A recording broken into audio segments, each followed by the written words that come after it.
Gulat na gulat ang China sa balitang ito, habang si Defense Secretary Gibo Chodoro nagagalak sa magandang balita. Opisyal na kasing inalis ng Japan ang restriction policy nito sa pagbebenta ng weapon system. Sa ngayon, pwede na silang mag-export ng armas pandigma, missile system, mga warships, fighter jets at mga tangke.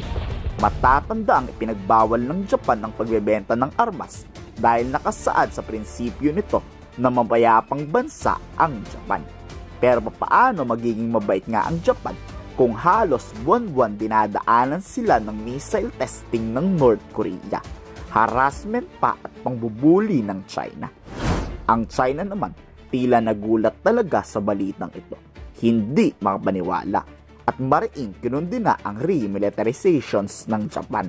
Today, the Japanese government has revised limits on defense equipment. 当年日本军国主义大肆侵略扩张，对中国及亚洲邻国犯下滔天罪行，正式明确表示，日本作为和平国家，慎重处理武器出口。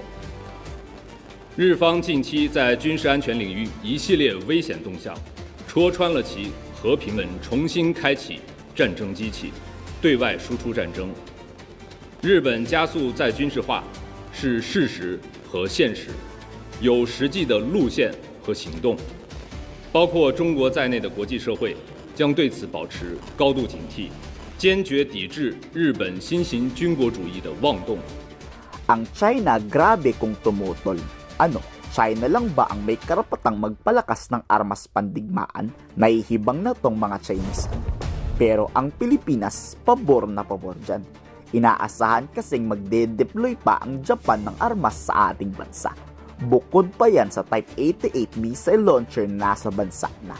Welcome na welcome din naman ang Department of National Defense na bumili ng armas sa Japan. Para nga maiwasan ng digmaan, idaan to sa deterrent. Ibig sabihin, build more military capability to avoid war. Mas maraming missile at mga warship, mas takot ang China may pagdigmaan. Actually, that's what military forces do. We prevent conflict by deterrence and through thorough preparation. And this is a constant action. Wala nang ligtas sa panahon ngayon. Ayon yan sa Japanese Defense Minister. Kaya ang solusyon, yung mga magkakaalyadong bansa ay magtulungan. Kung ano ang wala sa tropang bansa, bigyan. Tayo na lang daw ang magtutulungan laban sa agresibong actions ng China. Today, no country can safeguard its own peace and security on its own.